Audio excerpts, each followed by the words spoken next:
자, 어떤 아주 감동되는 글이 있어서 아마 여러분 유튜브에서 보실 수 있었을 것입니다. 어느 날 소년이 할아버지에게 삶의 가치에 대해서 묻습니다. 삶의 가치가 뭐냐? 자, 대답하시는 할아버지는 돌을 시장에 가져가 팔아보라고 했습니다. 돌을 하나를 줬습니다. 자, 누가 값을 물어보면 아무 말도 하지 말고 그냥 손가락 2개만 펴보이라. 자, 아이는 곧장 시장으로 갔습니다. 한 여성이 자, 그에게 물었습니다. 이 돌 얼마냐? 얼마니? 정원에다가 갖다 두면 좋겠다 했을 적에 그때 무조건 손을 펴보았습니다. 근데 이 여인이 $2라고? 그럼 사야지 하고 여성이 말했습니다. 이 소년은 집으로 돌아가서 할아버지에게 말씀드렸습니다. 할아버지 말씀했습니다. 이번에는 이 돌을, 자, 똑같은 돌을 가지고 박물관으로 가져가요. 자, 누가 값을 묻거든 한마디도 하지 말고 또 2 손가락을 펼쳐 보이라. 소년은 박물관을 갔고 한 남자가 돌을 사고 싶어 했습니다. 소년은 전과 똑같이 자, 말도 하지 않고 손가락 2개를 펼쳐 보였습니다. 남자가 말했습니다. $200? 좋아, 내가 사지. 소년은 깜짝 놀라 집으로 달려갔습니다. 자, 할아버지는 소년에게 말했습니다. 자, 마지막으로 이 돌을 가지고 갈 곳은 보석을 파는 보석 원석 판매장으로 가라. 자, 그래서 주인에게 이것을 보여주고 아무 말도 하지 말고 자, 가격을 묻거든 손가락 2개를 펼쳐 보여라. 자, 소년은 원석 판매장에 가서 주인에게 돌을 보여주었습니다. 근데 이 주인이 이 돌 어디서 났니? 이런 귀한 돌 내가 아마 처음 본다. 자, 그러면서 얼마면 이걸 팔 수 있겠니? 손가락 2를 펼쳐 보겠습니다. 얼마겠습니까? $200,000. 그래, 좋다. $200,000 내가 이 귀한 걸 사겠다. 그 소년은 할 말을 잃고 할아버지께 달려갔습니다. 할아버지는 자, 이렇게 얘기합니다. 자, 이제 너의 삶의 가치를 알겠느냐? 어디 출신인가 돈이 얼마나 많은가가 중요한 것이 아니라 네가 어디에 있는가, 어느 사람한테 그 속에서 끼어 있는가가 중요하다는 것을 그 손자에게 이야기한 것입니다. 여러분, 우리가 오늘 예수를 믿는다는 것은 내 안에 가장 귀한 그 예수 그리스도, 세상의 어떤 것과 비교할 수 없는 예수 그리스도가 내 안에 계시다는 것 믿습니까? 근데 내가 별 볼일 없는 가서 기웃거리며 그들과 같이 놀고 있다면 그들이 나를 바라볼 적에 진짜 별 볼일 없는 $2 인생으로 바라보고 있다는 것. 여러분, 우리 주님이 나를 위해서 돌아가셨던 그 사건은요, 나를 위해서 돌아가신 게 맞습니까? 나를 대신해서 돌아가신 게 맞습니까? 이것도 맞고 저것도 맞는데? 여러분, 나를 위해서 돌아가셨습니까? 나를 대신 돌아가셨습니까? 네? 나를 대신해서 대신. 너가 아니라, 저 사람이 아니라 나를 대신해서 돌아가신 그 예수 그리스도가 부활하시고 승천하셨는데 그 사실을 믿기만 하면, 근데 이게 믿는다는 게 아는 거 믿는 건 전혀 다르거든요. 믿기만 하는 순간에 그 예수님이, 가장 귀한 예수님이 내 안에 들어와 계신 거예요. 그래서 내가 저 별볼 없는 정말 죽어가는 그 영혼들한테 간다 할지라도 그들이 그 빛을 보면서 살아나기 시작한다는 거. 근데 이 빛이 전혀 이런 가치도 없이 아무 데 가서 막 굴르고 아무 데 가서 막 있다면 이건 참 너무 비참한 거 아니겠는가.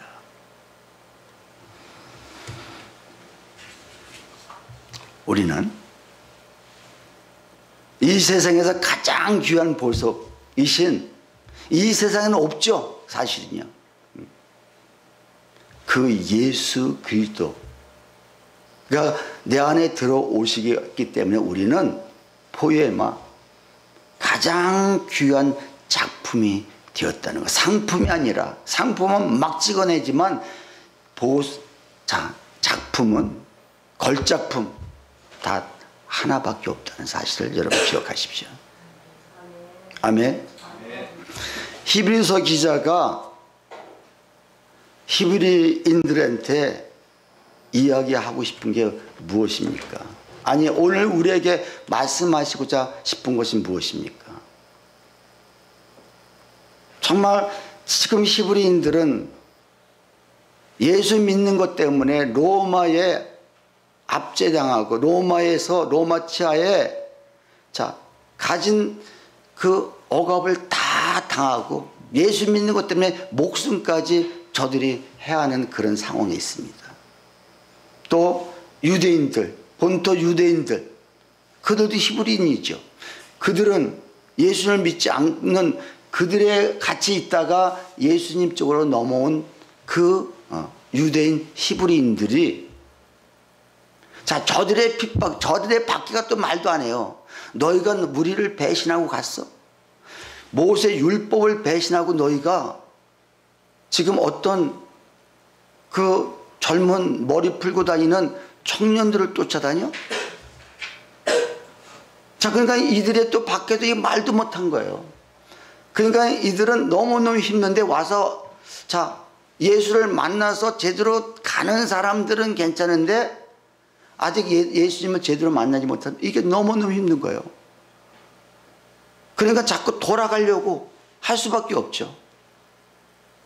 정말 내가 예수님을 내 안에 모시고 사는 사람은 지금 환경이, 상황이 어떻다 이렇다가 중요한 것이 아니라 그 귀하신 예수님이 진짜 누군가, 나를 위해서, 나를 대신해서 돌아가신 그 예수님이 내 안에 지금 계시다는 것은, 이건 엄청난 큰 사건이고 엄청난 것인데, 그걸 아는 사람은 저들이 죽인다 할지라도 칼이 목에 들어와도 꼼짝 않고 그냥 원형 경기장에 끌려갔습니다. 왜? 우리는 결국은 어차피 이 세상 끝나는데 내가 미리 순교하자는 그런 마음을 가지고 갔습니다. 근데 대다수도 어떤 사람은 이미 돌아간 사람이 있고 돌아가려고 막 하는 사람들에게 그 예수가 어떤 분인지 아느냐, 그 예수가 정말 어떤 분인지 아느냐, 왜 그 예수를 너희가 바꾸도 그렇게 보잘것없이 살려고 하느냐, 그걸 지금 얘기하는 거예요. 그걸 얘기하는 거예요. 그래서 7장 1절에도 우리가 배웠잖아요. 이 멜기세덱은, 그 예수님이 멜기세덱으로, 멜기세덱의 반차를 쫓아 오신 살렘 왕이요, 또 지극히 높으신 하나님의 제사장이라. 저들이 생각할 적에는,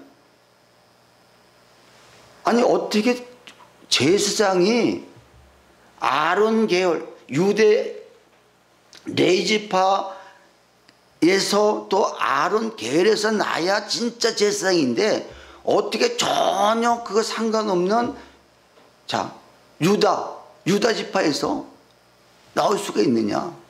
예수님은 어디 지파예요? 유다 지파. 그러니까는 이들이 헷갈리는 거예요. 이건 뭐 잘못된 거 아니냐. 그러니까 이것 때문에 또 막 돌아가려고 하는 거야. 이거 아니다.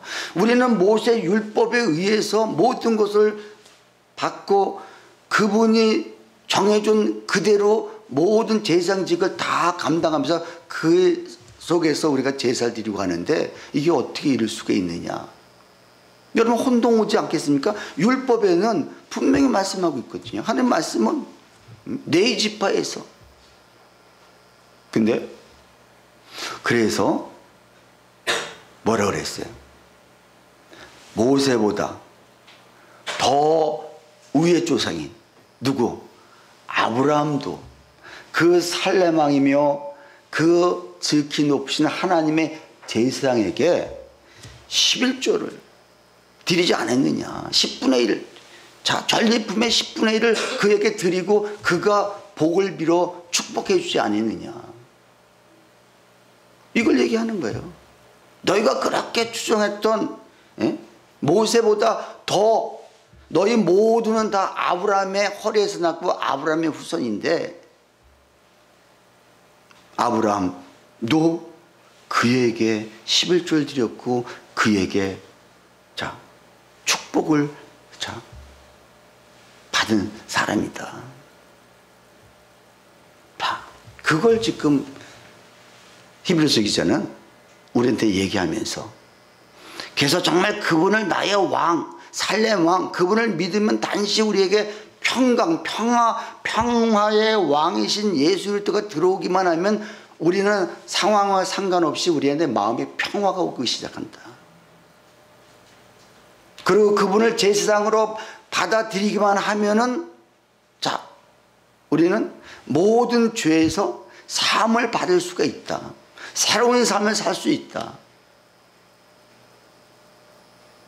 너희가 이걸 인정하느냐? 그 예수가 정말 그 살렘 왕이면서 그 하나님의 지극히 높으신 그 하나님의 제사장이라는 걸 너희가 믿느냐? 이 믿는 증거가 뭐냐? 너희들 그 하나님의 주권을 인정하느냐가 뭐예요? 지난주에 11조는 우리가 어떤 10분의 1 단지 드린다나 이런 개념이 아니라 그 하나님을 나의 왕으로 나의 주권자로 내가 인정해 드리냐 안 드리냐 이거라고 말씀드렸습니다. 여러분 하나님을 정말 나의 왕으로 여러분 모시고 계십니까? 그의 하나님 나라에 그분이 주권을 인정하고 계십니까? 이게 그거예요. 지난주에 말씀입니다. 자 그러고 나서 오늘 11절에 우리 11절 같이 한번 읽습니다. 내 계통의 제사 직분으로 말미암아 온전함을 얻을 수 있었으면 백성이 그 아래에서 율법을 받았으니 어찌하여 아론의 반차를 따르지 않고 멜기세덱의 반차를 따르는 다른 한 제사장을 세울 필요가 있느냐. 여러분 이 말이 좀 복잡하죠. 무슨 말인지 모르겠죠. 우리 가운데가 다 빼고 맨 앞부분과 뒤에 마지막 부분만 한번 읽어봅시다. 네? 네 계통의 제사 직분을 말미암아 온전함을 얻을 수 있었으면 자 다른 한 제사장을 세울 필요가 있었겠느냐. 무슨 얘기인지 아세요? 정말 구약에 자 제사장들이 얼마나 많이 씁니까? 근데 왜 한 명만 있으면 되지 그렇게 여러 명씩 둬요? 결국은 죽으니까 영원한 제사장이 아니니까. 그리고 이 제사장들은 자기가 온전하지 못한 거예요. 항상 우리랑 똑같아요. 단지 그래서 자기도 제사 드리러 갈 적에 저들을 품고 갈 적에 어떻게 먼저 자기도 제사를 드릴 수밖에 없어요. 왜? 온전하지가 못하기 때문에. 그걸 지금 얘기하는 거예요. 네 계통의 제사 직분으로 말미암아 온전함을 얻을 수 있었으면 자 그들을 통해서 우리가 온전함을 얻을 수 있었으면 굳이 또 다른 멜기세덱의 반차를 주신 예수님의 제사장이 필요할 수 있겠느냐 이걸 지금 이야기하는 거예요. 결국은 그들은 우리를 온전하게 할 수가 없다는 것입니다. 여러분 온전하다는 게 뭘까요? 온전하다. 자 오늘 설교 제목 우리 한번 같이 읽을까요? 자, 예수님은 완전한 제사장이다. 여러분, 완전하고 온전하고 차이가 있겠죠? 자, 우리가 어떤 사람을 전도할 때 보면은 이제 계속 내가 집중해서 기도하는 사람이 이제 형제님, 선생님, 이제 교회 좀 나오실 때가 되지 않았습니까? 그럼 보통 그들은 뭐라고 그러는지 아세요? 조금만 더, 아직 때가 안 됐다. 내가 아직 술도 못 끊고 담배도 못 끊고 그런다. 조금만 기다려라. 조금만 기다려. 네. 자, 이들은 착각을 하고 있는 거예요. 우리가 하나님 앞에 온전해야 나간다고 생각하는 거예요. 여러분, 이 세상에 온전한 사람은 어디 있겠습니까? 없거든요. 온전하지 못하기 때문에 주님을 찾는 거예요. 우리 모두가 여기 온전한 사람이 어디 있겠습니까? 그러나 중요한 것은 우리가 주님을 찾아 나왔기 때문에 그분이 완전하신 분이기 때문에 우리가 온전해질 수 있다. 자, 근데 그 사람처럼 내가 모든 걸 다 끊고 나가겠다 하는 것처럼 이미 교회에 들어왔는데도 또 신앙의 완벽주의자들이 있어요.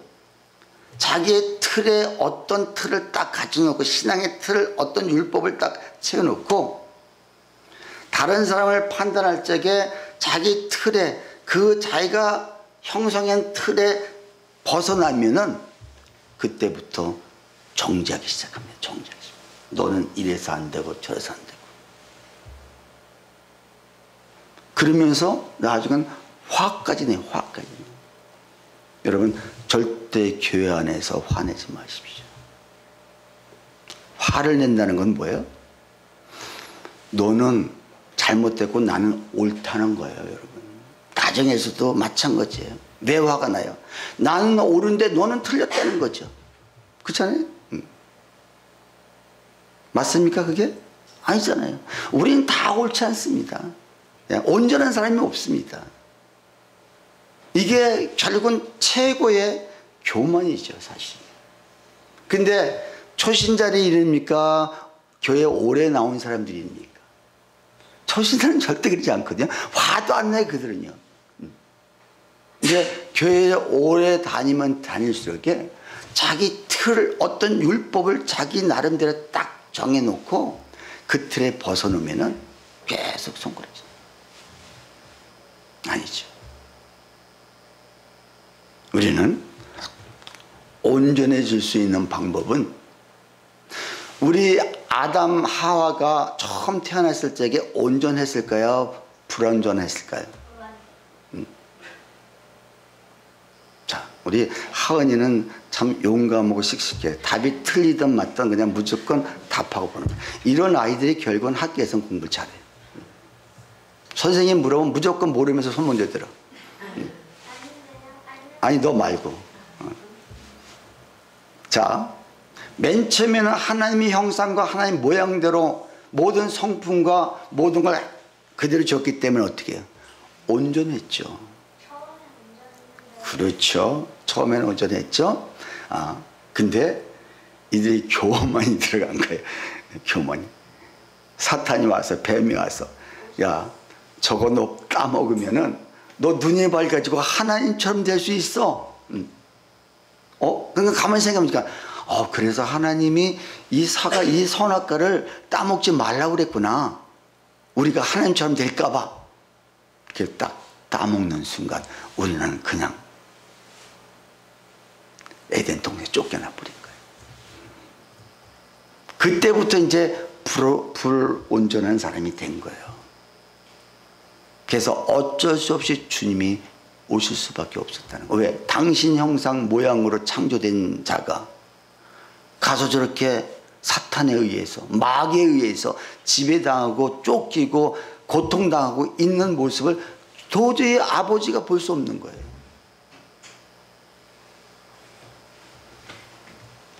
그래서 한 대제사장을 주님이 세우신 거예요. 하나님이 세우신 거예요. 자, 이 주님이 이 멜기세덱을 쫓아온 저 네 지파에서 나온 제사장들과 달리 이분은 어떤 분인가를 오늘 설명하고 있는 내용인 거예요. 그분이 16절 첫 번째로 불멸의 생명의 능력을 가지고 오신 분이다. 우리 16절 같이 한번 읽을까요? 그는 육신에 속한 한 계명의 법을 따르지 아니하고 오직 불멸의 생명의 능력을 따라 되었으니. 자, 그는 육신에 속한 계명의 법을 따르지 아니하고 어떻게 해요? 불멸의 생명의 능력을 따라 되었다. 그분은 멸망한다 안 한다? 안 하신다? 절대 안 하죠. 죽으신다 안 죽는다? 안 죽으시죠. 자, 그분을 믿고 따라가는 사람 우리도 똑같이 멸망하지 않는다는 거예요. 여러분, 우리가 죽는 게 멸망하는 것이 아니라 우리 크리스천들은 죽는 자체가 새로운 생명, 새로운 집으로 이사 간다는 거예요. 믿으십니까? 그래서 영원한 생명을 그때부터 더 살기 시작하는 거예요. 불멸의 생명의 능력으로 오신 예수님. 여러분, 생명의 반대말은 뭐예요? 죽음, 사망. 자, 우리가 원래 죽었던 사람인데 그 주님 멜기세덱을 쫓아 그 반열에 쫓아오신 예수님을 나의 왕, 나의 구주로 모시는 순간에 그분이 나의 모든 죄를 사해 주셨고 내가 살아났단 말이에요. 그래서 우리가 사람을 낚는 어부가 되는 거예요. 이게 없이는 그냥 아무 전도지를 돌려도 생명이 살아날 수가 없죠.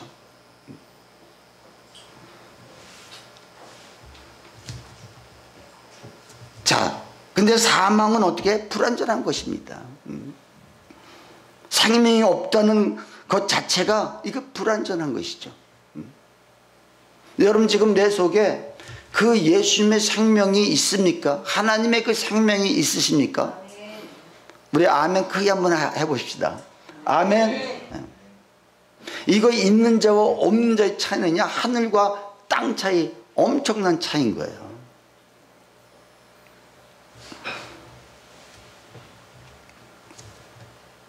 여러분, 씨앗은 사실 완전한 게 아니잖아요. 불완전한 거잖아요. 씨앗을 땅에 심으면은 자, 그게 싹이 나기 시작하고요. 거기서 자라서 꽃이 피고, 자, 그 자체가 이제 완전함을 되는 거예요. 그리고 거기다 꽃이 피고 열매를 맺기 시작합니다.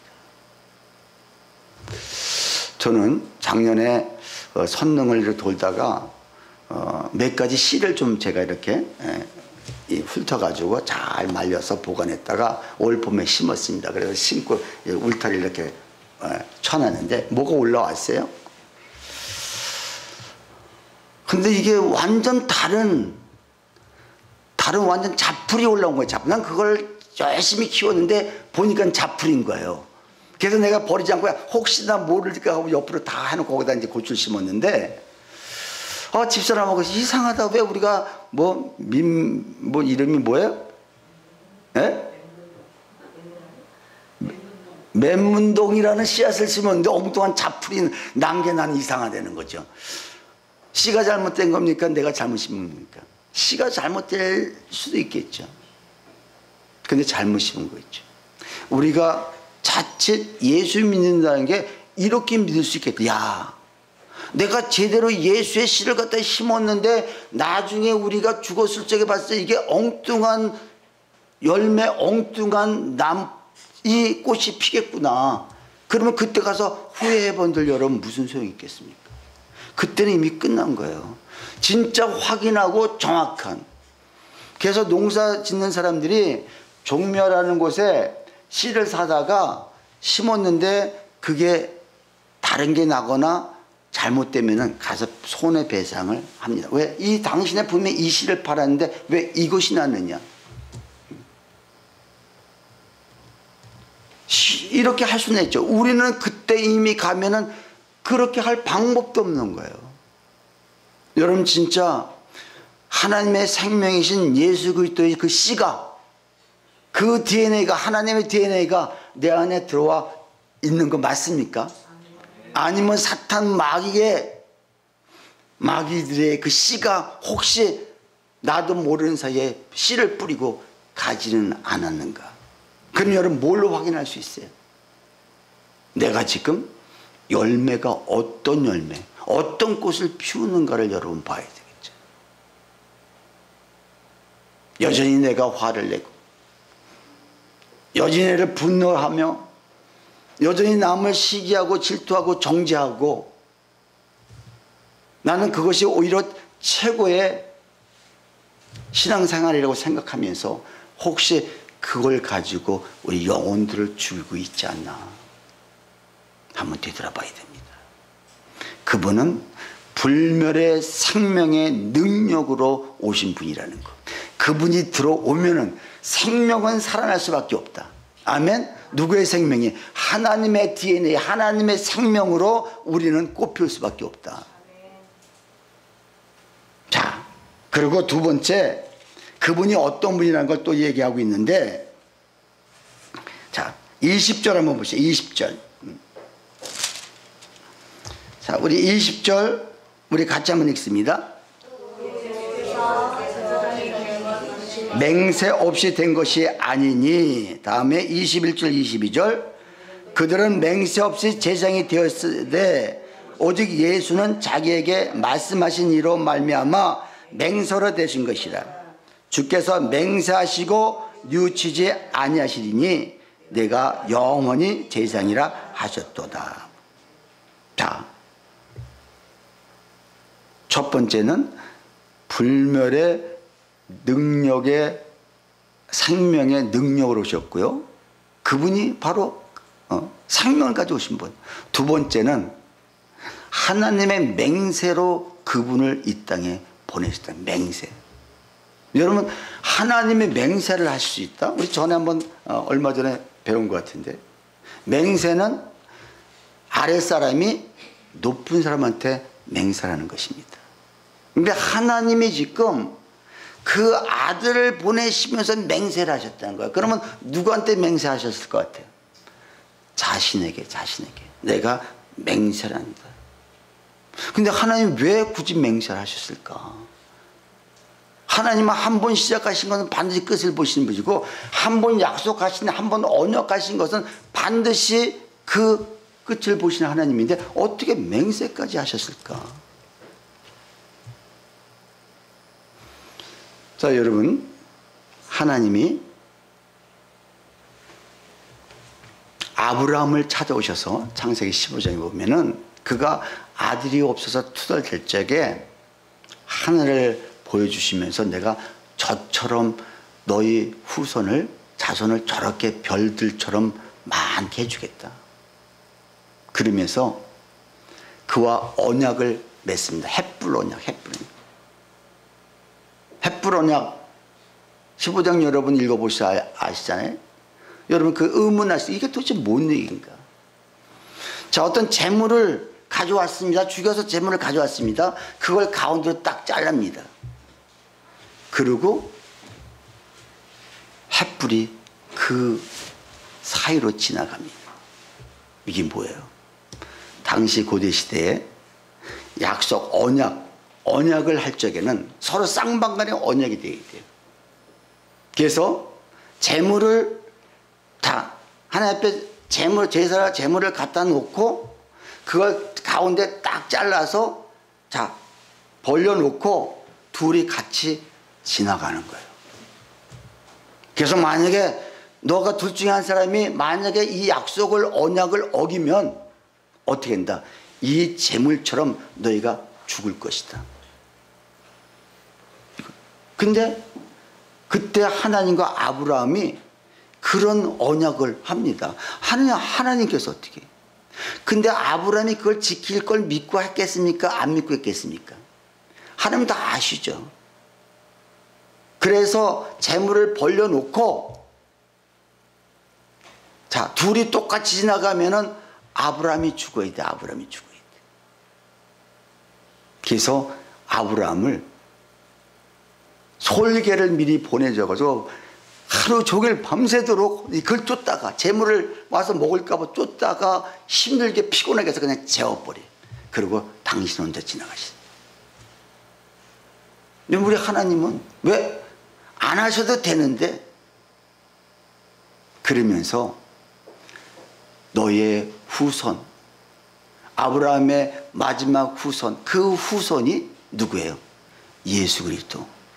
예수 그리스도가 그 아브라함 대신 죽게 하셨다는 것.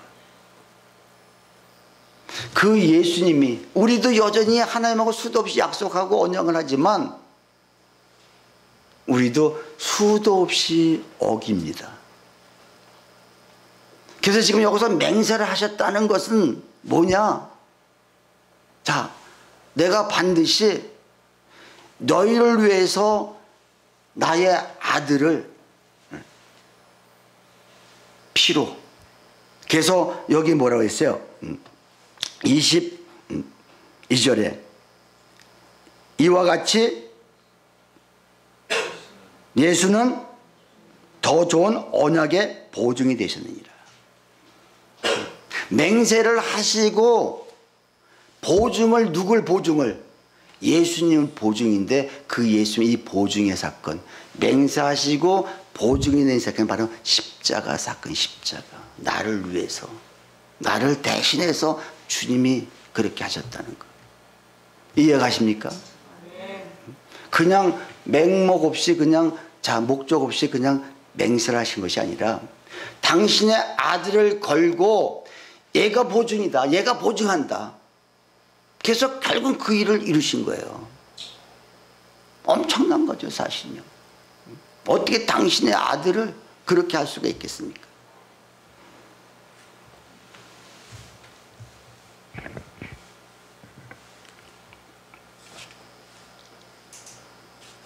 자, 그러면 하나님이 맹세로 제상이 됐다는 의미가 오늘 우리에게 어떤 의미입니까? 그때 한참 전에 있었던 일인데. 아니요, 지금도 똑같이 하나님이 맹세하시고 보증을 예수 그리스도 하셨다는 그 말은 지금 나에게, 우리도 여전히 연약하고 나약해서 결국 내가 그때 이미 이 모든 사건을 해결해 놨다. 너 걱정하지 마라. 네가 믿기만 하면 된다. 믿기만 하면 된다.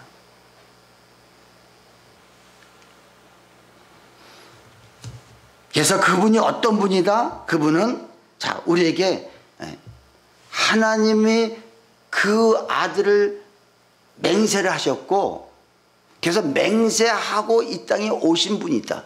근데 뭐라고 했어요? 그들은 21절에 그들은 맹세 없이 제사장이 되었다. 그들이 누구예요? 아론 계열에서 온. 그들은 맹세 없이 그냥 내가 태어나 보니까는 제사장이 된 거야. 제사장이 된 거야. 그러니까 그들이 뭐 그냥 의무적으로 그냥 하는 거야. 그리고 그들은 영원성이 없겠죠. 왜? 때가 되면 죽으니까. 그래서 하나님이, 자, 수많은 사람을 세워야 되고 세워야 되고 세워야 돼요. 그리고 재물도 수많은 재물이 죽어나가야 돼요. 근데 예수님이 이 땅에 십자가를 지신 그 사건, 단 한 번의 제사로 영원한 제사장이 되셨고, 우리에게 단 한 번의 그 제사가 우리를 영원히 살리셨다는 것입니다. 그 구약의 제사장들은 결국은 여럿이 있을 수밖에 없었던 것은 죽으니까, 또 살리고 또 세웠다가 죽으니까, 그러니까 여러 명이 있을 수밖에 없는 거예요.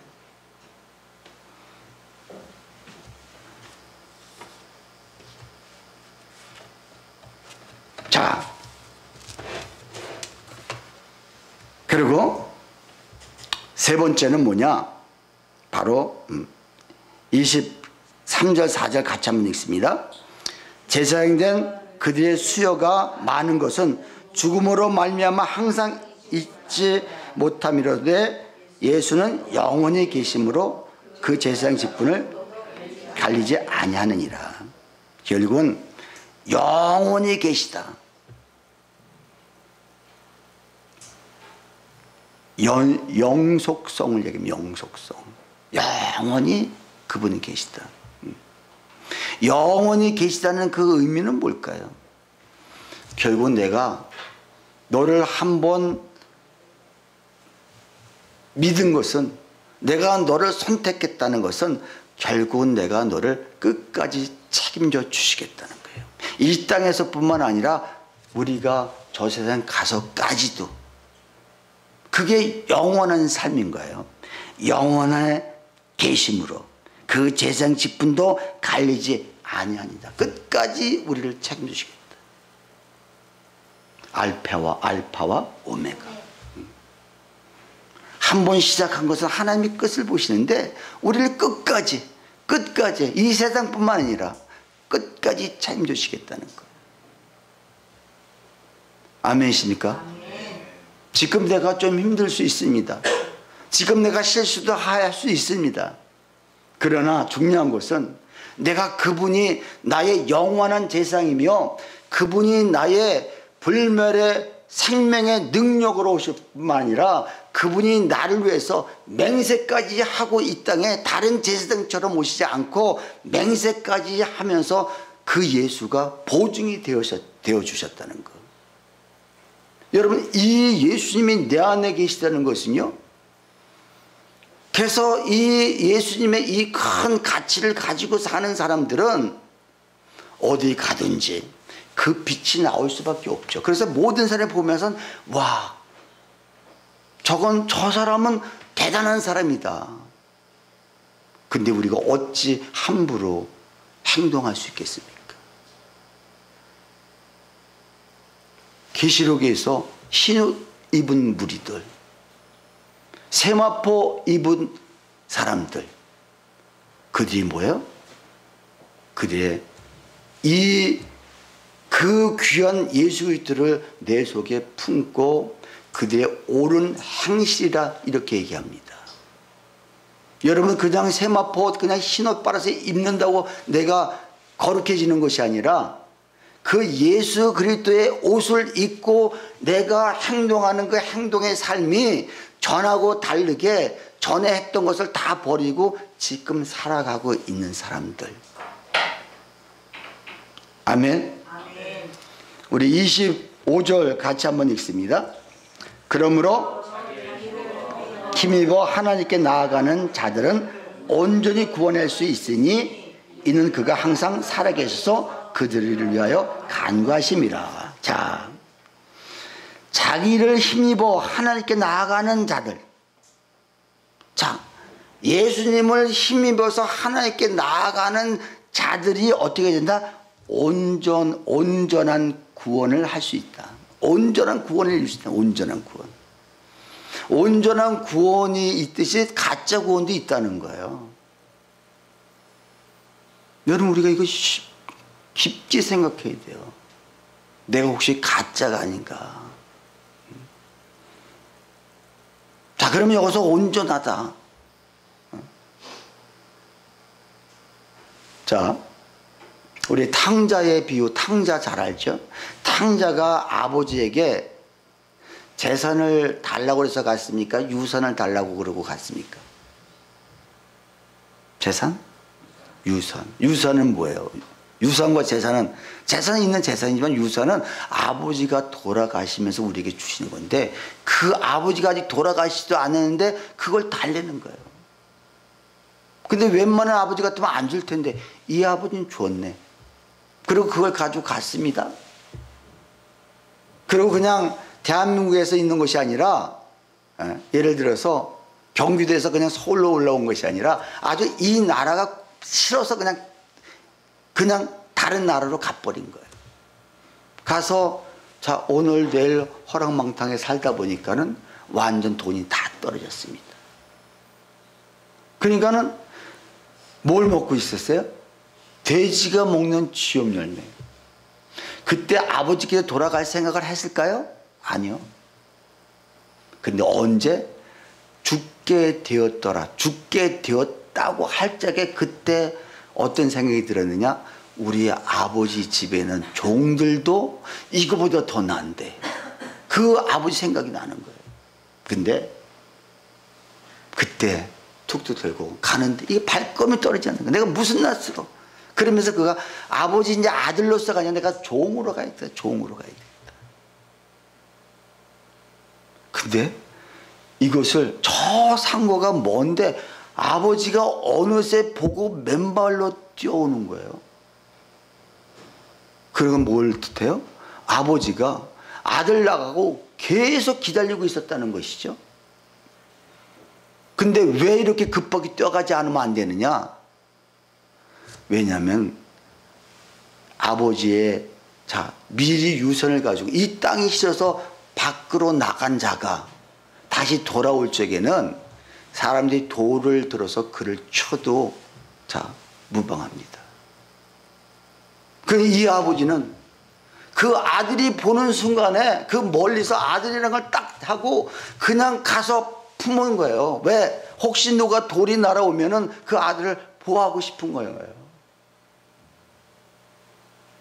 이게 아버지입니다. 이게 하나님이십니다. 탕자처럼 우리가 살 수 있습니다. 그러나 중요한 것은 하나님은 우리를 죽지 않도록, 돌에 맞아 죽지 않도록 그 품으로 품어주신다는 거. 여러분, 이 품음이 내가 정말 느끼고 하나님의 그 사랑을 여러분 느끼고 있습니까?